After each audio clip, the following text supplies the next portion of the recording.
Alors, nous revoilà dans cette deuxième partie. Dans la première partie, j'ai abordé avec vous plus simplement ou plus largement la structure attendue pour une question en lecture. Maintenant, j'attaque ce qui a été bien ou plutôt plus ou moins bien réussi, disons-le comme cela, parce que les notes ne sont pas nécessairement catastrophiques. Là. Je tiens à ne pas avoir l'air alarmiste, pardon. J'ai eu quand même très peu d'échecs par rapport à certaines autres évaluations que je vous ai données auparavant.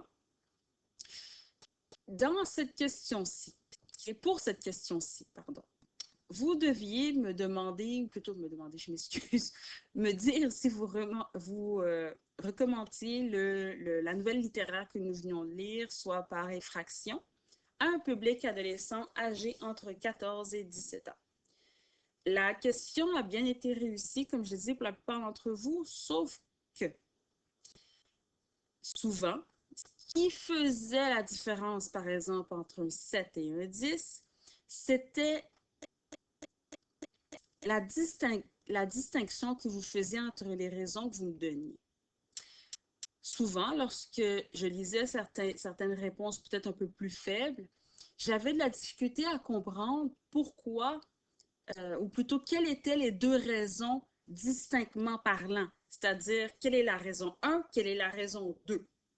Si le texte que vous me faisiez en longueur, je n'arrivais pas réellement à comprendre quels étaient les deux critères précisément, bien déjà là, c'était lacunaire. Ça veut dire que la structure est beaucoup moins solide et ça affecte tout le reste au niveau de la qualité de la réponse en soi.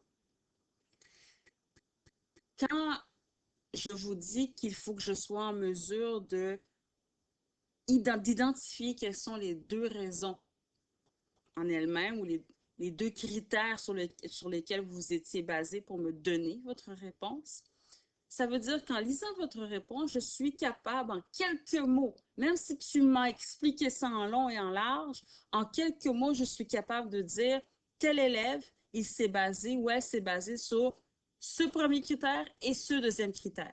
Par exemple, cet élève-ci s'est basé sur le premier critère qui était le style d'écriture et le deuxième critère qui était le genre littéraire. Donc, même si je n'ai pas donné tous les détails qui m'ont été donnés par l'élève, j'étais quand même capable de dire, sans même hésiter, quels étaient les deux critères. Et souvent, les élèves qui avaient eu une bonne note, ou qui ont eu plutôt une bonne note à cette évaluation-là, je pouvais voir autour de leur réponse qu'un plan au préalable avait été fait. Parce que si ton plan est fait et que tes deux critères sont déterminés, c'est beaucoup plus facile ou c'est beaucoup plus productif par la suite de trouver deux preuves qui vont bien avec les critères dont tu as parlé. Sinon, je me retrouve avec une réponse qui aurait pu être excellente, mais les informations sont tellement entremêlées qu'on n'arrive pas nécessairement à comprendre ce qui est dit par l'élève. Et à ce moment-là, je me retrouve avec une question qui se retrouve entre un 6 ou un 7 sur 10, tout dépendamment de la solidité de celle-ci. Donc, ça, c'est la première chose qui avait été moins bien réussie. C'est une des erreurs les plus fréquentes que j'ai remarquées. Néanmoins, vous entendrez que 6 ou 7, malgré que certains seraient très déçus, ce n'est pas un échec. Il y a place à amélioration, mais on n'est pas encore en échec. Alors, si je peux me permettre, la deuxième chose que j'ai réellement eu de la difficulté avec, disons-le comme ça, là, à la bonne franquette, c'est lorsque vous me donniez deux raisons, mais que vous ne faites pas de lien avec la question. Je m'explique.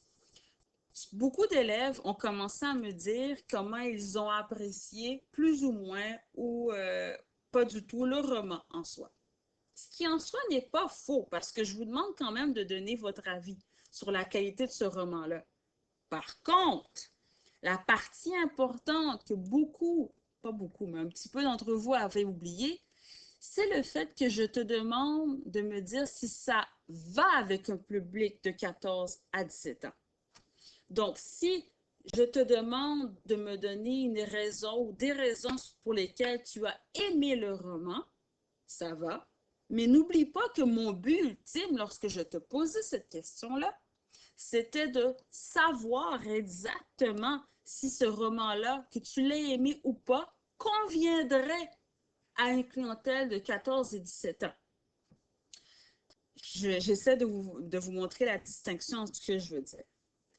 Si je me positionne en tant que Frédéric avec mes goûts personnels, je pourrais dire, j'aime pas tant le roman, simplement parce que ça ne me rejoint pas, et là je donne mes deux critères, mais ultimement, c'est pas parce que je n'ai pas apprécié le roman que je ne peux pas le recommander. Si je prends un exemple personnel et véridique. Je ne suis pas une fanatique de livres de l'ordre de la science-fiction, dystopie, comme le livre que vous avez lu, Le Passeur. Donc ça, c'est de la dystopie. Ce sont des livres qui, malgré le fait qu'ils sont très appréciés, ce n'est pas dans ma palette littéraire. Ce n'est pas ce que je préfère lire. Toutefois, lorsque je me positionne en tant qu'enseignante et que je suis devant mes collègues et qu'on me demande, Frédéric, recommandes-tu ce roman-là à une clientèle âgée entre 14 et 17 ans? Eh bien, je vais pouvoir dire, écoutez, là, c'est pas moi qui parle, c'est la prof, ou c'est plutôt ma logique en elle-même. Oui, ce roman-là, je pourrais recommander à un public de cet âge-là parce que je pense que, en grande majorité, il va être apprécié par une clientèle de cet âge-là. Mais ça ne change pas le fait que je n'ai pas apprécié le roman. Alors, si tu rentres dans une réponse dans laquelle tu ne fais que me donner tes goûts personnels, tu t'écartes quand même de ce que je veux de toi, soit la recommandation ou pas. J'ai déjà eu, je pense que j'ai eu en fait 2-3 réponses dans lesquelles les élèves ont été capables de me dire qu'ils ne l'ont pas apprécié, mais qu'ils le recommanderaient tout de même parce qu'ils savent très bien que ce genre-là est apprécié par cette clientèle, que l'auteur en soi a un style d'écriture qui est accrocheur très souvent. Donc, malgré le fait qu'ils soient en mesure de me donner les critères sur lesquels ils se sont basés, il n'empêche pas qu'ils m'ont mentionné qu'ils ne l'avaient pas aimé le roman, mais que tout de même, ils le recommandaient à une clientèle de cet âge-là. La distinction, je la fais parce que les élèves ont tendance à prendre ce genre de questions et à me dire « Ah, c'est facile, madame, je vais juste donner mon avis. » Non! Okay? Il faut bien lire les questions, puis, me connaissant, je suis pointilleuse sur ce genre de détails-là. Donc, si tu t'écartes beaucoup trop, ben, ça se peut que ta note soit plus faible que ce à quoi tu t'attendais. Une autre chose qui m'est importante, en fait, qui est importante que je vous dise, c'est la qualité des preuves. Lorsqu'un élève ou une élève me mentionne un critère en particulier et que ce critère est valide et quand même bien expliqué, il faut qu'il me trouve une preuve rattachée. On se rappelle qu'une preuve, ça peut être une comparaison, une citation, un exemple, des données. Ça peut être, je vous ai donné un choix, une liste de 5 choix, mais on peut aller même au-delà de ça. Mais généralement, c'est ce qu'on retrouve comme type de preuve. La preuve que tu choisis doit servir à appuyer le critère. Donc, si je te dis que je n'aime pas le style d'écriture de Patrick Sénécal, et après ça, je te dis, pour prouver ce que je viens de dire, par exemple, le livre contient seulement 34 pages. Dans cet exemple-ci, tu comprendras que, bon, tu ne recommandes pas ce roman, puisque le style de Patrick Sénécal, tu penses que ce n'est pas un style qui rejoindrait cette clientèle adolescente, mais ta preuve en soi, c'est un exemple, mais l'exemple a un lien avec le nombre de pages qu'on retrouve dans le roman.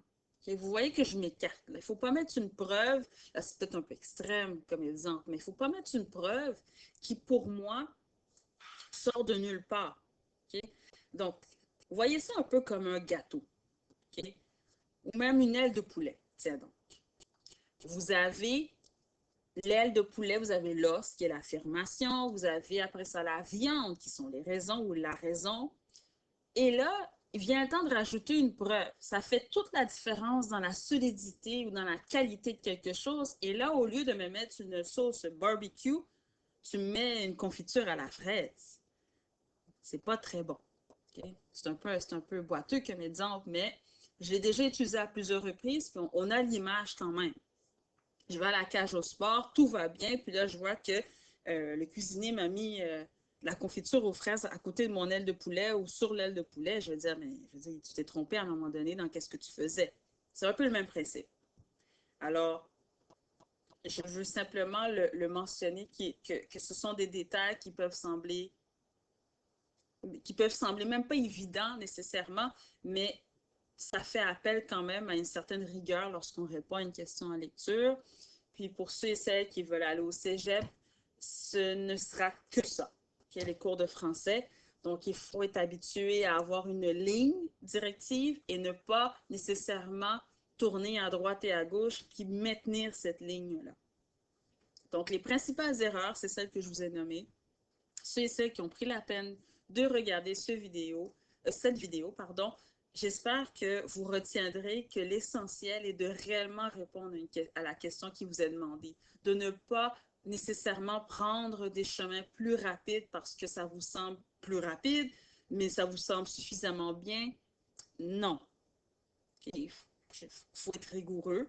Puis, je pense que je me suis faite assez harcelante et chiante, entre guillemets, là-dessus, pour que vous sachiez que je vais regarder ça et devenir de plus en plus sévère, plus le mois de juin arrivera à nos portes.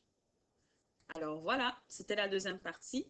J'espère que vous avez apprécié. C'est sûr que ce n'est pas un récapitulatif personnel à vous. J'aurais préféré, bien évidemment, faire cela, mais je ne peux pas pour des raisons de santé, comme vous le savez déjà. J'espère tout de même que ça va vous stimuler cognitivement suffisamment pour vous poser des questions sur la qualité de vos réponses.